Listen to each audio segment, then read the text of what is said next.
ఇక్కడ కూడా ఒక ఒక అంటే ఇంట్రెస్టింగ్ ఇన్సిడెంట్స్. ఇప్పుడు 2 టర్మ్స్ బీఆర్ఎస్ అధికారంలోకి వచ్చింది. మూడో టర్మ్ వచ్చేటప్పటికి ఎక్కడ తేడా జరిగింది, ఎక్కడ నెగిటివ్ అయింది, కాంగ్రెస్ అధికారంలోకి ఎందుకు వచ్చింది? బేసిక్గా ఏంటంటే యాంటీ ఇన్కంబెన్సీ ఒకటి ఉంటుంది. అంటే ఒక 2 టర్ములు అయిన తర్వాత జనరల్గా యాంటీ ఇన్కంబెన్సీ అన్నది ఒక ఫ్యాక్టర్. తర్వాత రెండవది వచ్చేసి ప్రధానంగా ఏంటంటే కొంతమంది ఎమ్మెల్యేలను మార్చి ఉంటే బీఆర్ఎస్ మళ్ళా వచ్చేదన్నది కూడా ఒక వాదన. ఒక 25 ఎమ్మెల్యేస్ని కనుక వాళ్ళు చేంజ్ చేసి ఉంటే మళ్ళా బీఆర్ఎస్ వచ్చేదన్నది ఈ ఒక ఇష్యూ. తర్వాత వచ్చేసి మెయిన్గా కాళేశ్వరం, అదే ఎలక్షన్ టైంలో మేడిగడ్డ దగ్గర ఇది అవ్వడం, ఇవన్నీ కూడా వచ్చాయి. యాంటీ ఇన్కంబెన్సీ తర్వాత రేవంత్ రెడ్డి గారి ప్రచారం, ఆయన కాంగ్రెస్ అధ్యక్షుడిగా ఆయన తీసుకొచ్చిన ప్రచారం. సో ఎక్కడో ఒక చోట గ్యాప్ ఉండిపోయింది, కేసీఆర్ గారు అంతగా కలవలేదు ప్రజల్లో అన్నది కూడా, ఆ గ్యాప్ ఒకటి వచ్చేసింది అన్నది ఒకటి ప్రజల్లో కూడా తీసుకువెళ్ళారు ఆ విధంగా.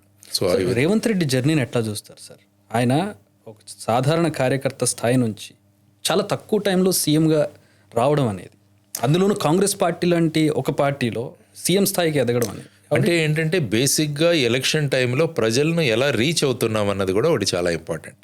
ప్రజలను ఎలా కన్విన్స్ చేస్తున్నాం అన్నది కూడా ఒకటి ఇంపార్టెంట్. ఆయనకు ఫేవరబుల్గా ఉన్నది యాంటీ ఇన్కంబెన్సీ ఫ్యాక్టర్ ఒకటి, అదొకటి ప్రధానంగా ఆయన ఫేవర్లో వర్క్ అయింది. తర్వాత ఆయన యొక్క వాగ్దాటి, ఇది కూడా ఎందుకంటే అక్కడ కేసీఆర్ గారు ప్రజలకు చాలా దగ్గరగా ఉండి మాట్లాడతారు, అదే ఆయనకున్న పేరు. అంటే ఆయన మాట్లాడుతుంటే మనతో మాట్లాడుతున్నట్టు అని కనెక్ట్ అవుతారు.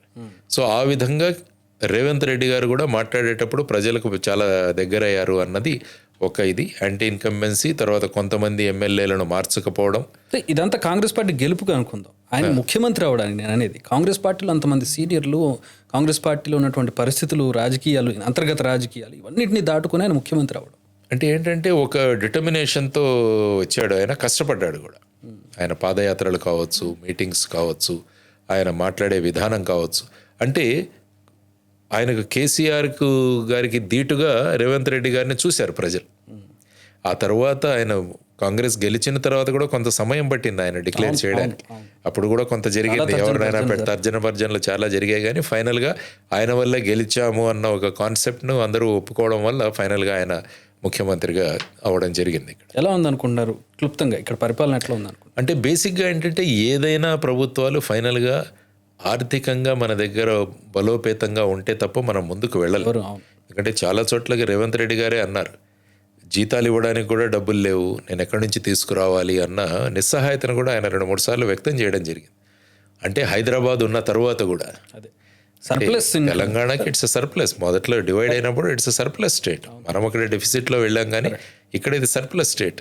మరి ఆ తర్వాత ఏమైంది అన్న దాని గురించి కూడా వారు ఇప్పుడు తీస్తున్నారు, ఏమేమి జరిగాయి, ఎక్కడెక్కడ ఈ ఫండ్స్ ఇవన్నీ వెళ్ళాయి అన్నది కూడా ఇవో జరుగుతున్నాయి. వాళ్ళ ఇన్వెస్టిగేషన్లు, కేసులు ఇవన్నీ కూడా నడుస్తున్నాయి.